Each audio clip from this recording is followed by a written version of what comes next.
Bismillahirrahmanirrahim. Anggota badannya bertakwa, semangat di bulan Ramadan, membaca Al-Quran. Di bulan Ramadan semangat dalam qiyamul lail. Di bulan Ramadan semangat untuk berinfak. Di bulan Ramadan semangat untuk duduk di majelis dzikir, untuk duduk di majelis ilmu.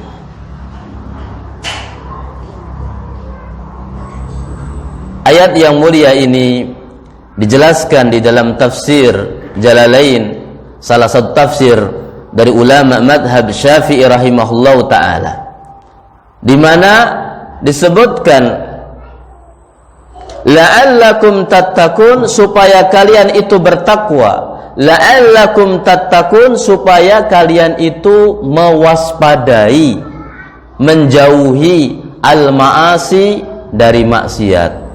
Dados siam kita, siam wonten wulan Ramadan punika, supados kita punika dados tiang-tiang ingkang bertakwa dumateng Allah,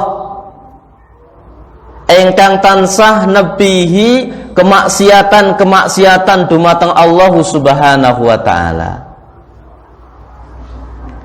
Jadi kita ditemukan dengan bulan Ramadan, Allah menginginkan kita menjadi pribadi-pribadi yang waspada, yang supaya jauh dari bentuk-bentuk kemaksiatan dumateng Allah Subhanahu wa ta'ala. Paham nggih Bapak-bapak? Ibu-ibu paham sih? Ya. Kula mboten kecepeten niki. Bahasa Indonesianya bisa difahami? Ya. Fa innahu yuksiru syahwatal lati hiya mabda'uha. Ya, karena sesungguhnya puasa itu yang bisa mematahkan syahwat. Jadi dengan puasa itu yang biasanya syahwatnya tinggi untuk berbuat kemaksiatan, jadi Allah Subhanahu wa ta'ala mematahkan, mengurangi sedikit demi sedikit.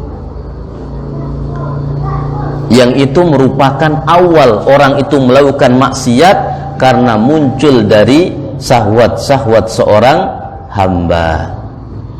Ma'asyiral muslimin wal muslimat rahimani wa rahimakumullah.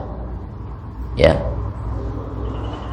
Maka ayat Allah Subhanahu wa ta'ala yang disebutkan di dalam surat Al-Baqarah ayat 183 ini menghabarkan tentang karunia Allah yang diberikan pada hambanya.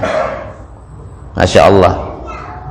Menghabarkan tentang karunia Allah yang diberikan pada hambanya. Ya, tadi kalau lafadznya adalah kutiba, diwajibkan, tapi di balik kewajiban itu ada sebuah karunia. Jadi Allah mewajibkan puasa di bulan Ramadan, akan tetapi di balik kewajiban yang Allah berikan itu ada sebuah karunia. Ini hanya orang-orang yang hebat yang bisa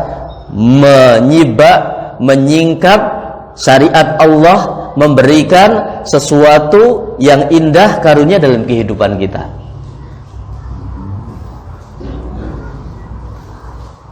Menawi kita punika waget mangertosi bilih siam wonten wulan Ramadan punika karunia saking Allah dateng hambanipun, sehingga kita punika nggadahi semangat ingkang kiyat, nggadahi nggih menika antusias ingkang tinggi ing dalam kita punika nindakaken ibadah siam punika. Bi annahu faradha alaihim asyama, sak temene Allah Subhanahu wa ta'ala sampun wajibake poso kanggo hamba-hambanipun Allah kama faradahu alal umami sabiqah, kaya dene Allah Subhanahu wa ta'ala wis ngwajibake kanggo umat-umat ingkang sampun kapengker. Li'annahum minasyara'i wal awamir allati hiya maslahatun lil khalqi fi kulli zaman. Masya Allah. Jadi puasa itu termasuk syariat yang dahulu umat-umat sebelumnya telah diwajibkan, kemudian di umat Nabi Muhammad pun supaya tetap melakukan syariat ini, menunjukkan bahwa syariat ini syariat penting.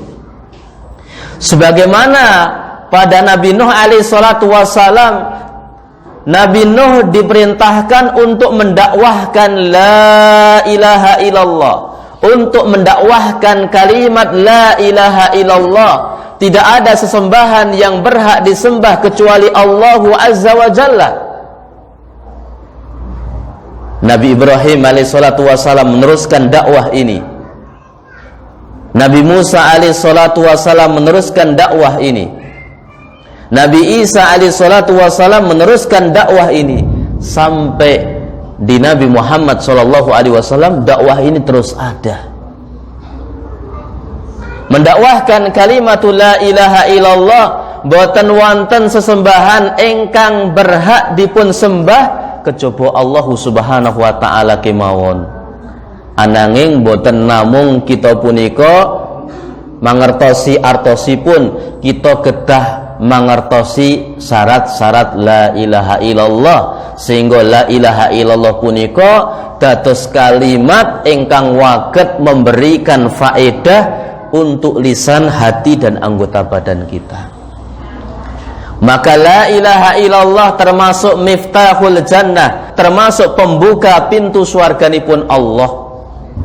Kalau kita mempelajarinya dengan syarat-syarat la ilaha illallah tersebut, ya. Maka Rasulullah sallallahu alaihi wasallam karena pentingnya kalimat la ilaha illallah, kalimatut tauhid, sehingga ketika ditawari wanita yang paling cantik mana yang ditawarkan kepada Rasulullah, disuruh memilih supaya meninggalkan dakwah la ilaha illallah, maka Rasulullah tidak berkenan. Ketika ditawari jabatan supaya meninggalkan dakwah la ilaha illallah, dakwah tauhid, Rasulullah tidak berkenan. Ketika ditawari harta, maka Rasulullah sallallahu alaihi wasallam juga tidak berkenan. Dari sini memberikan pelajaran bagi kita bahwa ibadah siam, ibadah puasa, ibadah yang diwajibkan pada umat-umat sebelumnya dan diwajibkan pada umat Nabi Muhammad SAW karena pentingnya ibadah ini. Tauhid termasuk perintah, ibadah, dakwah yang dilakukan oleh nabi-nabi sebelum Rasulullah Muhammad SAW dan dilanjutkan pada risalah Nabi Muhammad SAW karena pentingnya urusan tersebut. Maka dari sini memberikan pengajaran bagi kita bagaimana kita semangat, antusias untuk kita berlomba-lomba di dalam menunaikan ibadah di bulan Ramadan ini. Wa fihi tansitun li hadhil ummah, dan di dalam puasa itu ada bentuk tansit, motivasi untuk umat ini. Jadi kita kalau berpuasa ya berpuasa, tatkala kita berpuasa, kalau kita mau jujur, kita itu untuk beramal kebaikan lebih mudah atau lebih sulit? Ibu-ibu, menawi kita punika siam, kita nindakaken kesainan punika langkung, gampil punapa awrat. Ya, lebih mudah untuk kita melakukan kebaikan. Kita akan ringan, sehingga ini memberikan motivasi bagi kita untuk kita semangat melakukan ibadah ini. Begitu pula faedah hikmah dibalik kewajiban berpuasa memberikan motivasi bagi umat ini pula, karena kita akan diberi kemudahan menjadi pribadi-pribadi yang bertakwa. Bi annahu yambagi lakum an tunafisu ghairakum fi takmilil a'mal, maka sepantasnya bagi kalian untuk saling berlomba-lomba pada yang lainnya di dalam menyempurnakan amalan di bulan Ramadan ini. yang biasanya membaca Al-Quran hanya setengah juz, maka ditingkatkan menjadi 1 juz. Yang sudah biasanya 1 juz ditingkatkan menjadi 2 juz. Ya. Wal musara'a ila salihil khisal, dan bersegera untuk menuju perangai sifat-sifat yang baik. Dan perlu kita ingat, wa annahu laisa minal umuri tsaqilah, maka puasa bukan termasuk perkara yang memberatkan. وذكر فإن الذكرى تنفع المؤمنين